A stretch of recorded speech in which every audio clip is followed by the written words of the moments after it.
Velkommen til den her video, hvor jeg fortæller lidt om, hvordan man kan finde forskriften for en lineær funktion, hvis man kender to punkter. Og vi starter lige med at tage udgangspunkt i et eksempel, så jeg har tegnet et punkt her, der har koordinatsættet 2,1, og jeg har tegnet et andet punkt her, som har koordinatsættet 4,7. Og det vi altså gerne vil, det er, at vi vil gerne beskrive den her rette linje. Så vi skal altså finde ud af, hvad er konstanterne a og b for den lineære funktion. Jeg skriver lige forskriften op.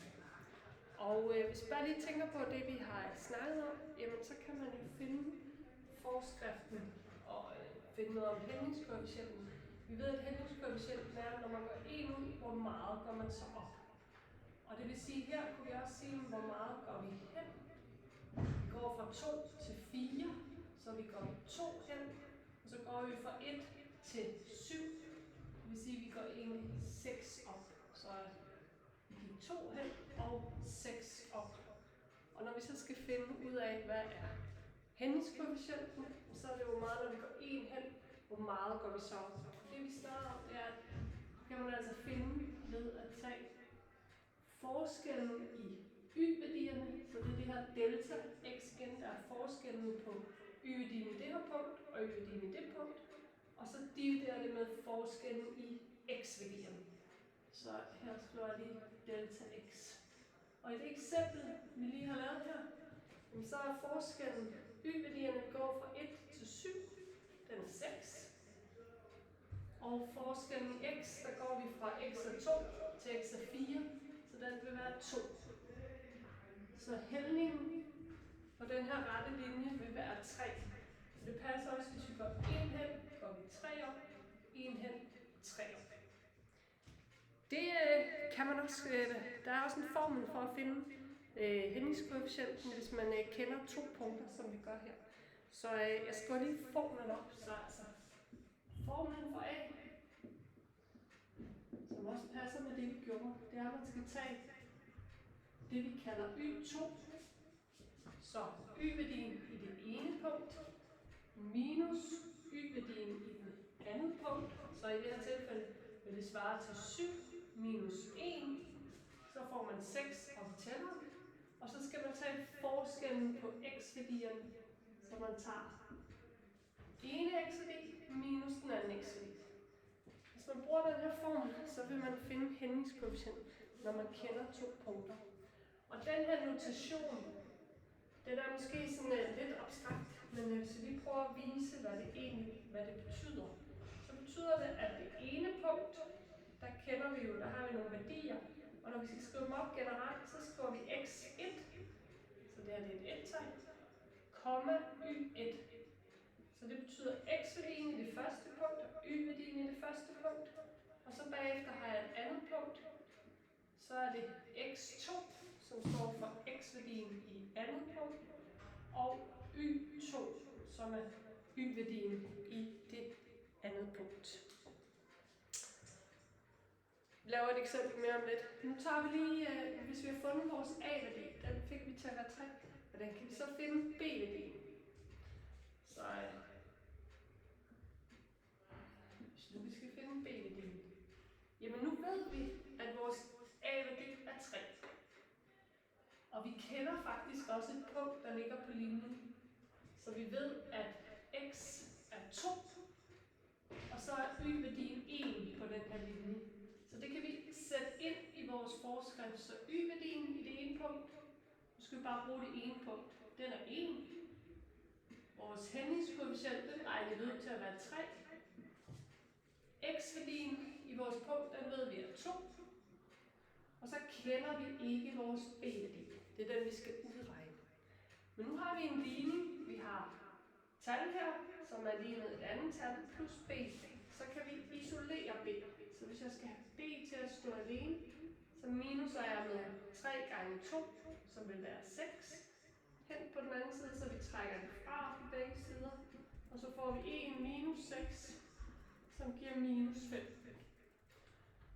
Så i vores tilfælde her, så er A3 og B har vi nu regnet til minus 5. Der er også en formel for at finde B. Så formlen for at finde B, der skal man bare bruge hældningskoefficienten og et punkt. Så hvis man kender hældningskoefficienten og et punkt, så kan man finde B. Så B kan man regne ved at tage y-værdien i det ene punkt, minus med hældningskoefficienten gange x-værdien i det punkt. Og nu skriver jeg lige eller, det man skriver her, det er et tal. Eller man kan også nemt bruge det andet punkt, så man kan også sige y2 minus a gange x2. Så det er underordnet, om man bruger det ene eller det andet punkt, når man skal finde b-værdien. Vi tager lige et eksempel også, hvordan finder man ud af, hvad der er x1, y1, x2, y2. Så jeg tager lige et eksempel mere. Så jeg sletter lige vores udregninger fra. Vi lader lige formlerne stå. Så det kan være, at vi lige skriver formen for b. Det skriver jeg lige op. Så b kan man finde med y1 minus a gange x1. Så kan vi nemlig lave vores eksempel her. Så nu laver vi et eksempel. Vi har 2 punkter. Det ene punkt, det er 1,3. Og det andet punkt, lad os sige, at det punkt hedder q, det er 4,9. Så vi har 2 punkter, vi kan tegne i et koordinatsystem. Og nu skal vi finde ud af, hvordan kan vi beskrive linjen gennem de 2 punkter. Og jeg kan finde A ved at bruge den her form, og vi kan finde B ved at bruge den her form. Men inden vi kan sætte ind i formen, så skal vi lige finde ud af, hvad er der x1, hvad er y1, hvad er x2 og y2. Og den måde, man finder ud af det på, kan man starte med at kigge på sine x-værdier.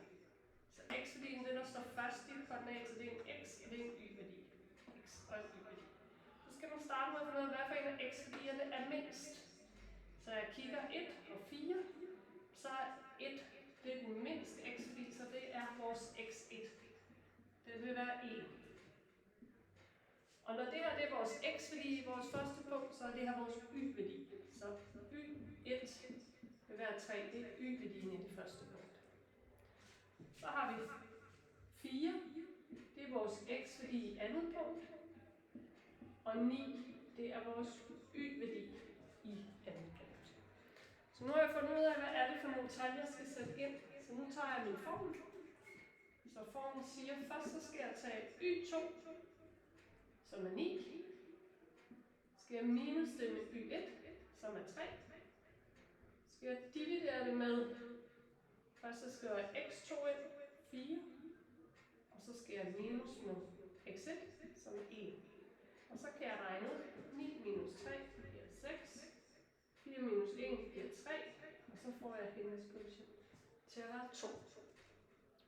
Nu kender jeg et punkt og hældningskoefficient, så nu kan jeg finde b-værdien. Og der vælger I selv, om I bruger den x-værdi og den y-værdi, eller I bruger den x-værdi og den y-værdi. I må bare ikke blande og tage en x-værdi for det ene punkt og en y-værdi for det andet punkt. Men jeg tager bare lige det her. Så siger jeg y1, skal jeg først skrive, den er 3. Minus, så skal jeg tage min hældningskoefficient a-værdi. Den regnede jeg til 2. Og så skal jeg tage x1. Der er 1. Så kan jeg regne ud, så står der 3 minus 2 gange 1 bliver 2. Så 3 minus 2, den er 1. Så derfor vil min forskrift for den her linje, den vil være 2 gange x plus 1. Og så sætter jeg 2, det er min a-værdi, og 1, det er min b-værdi. Så det er sådan, at man finder i forskriften, hvis man kender 2 punkter.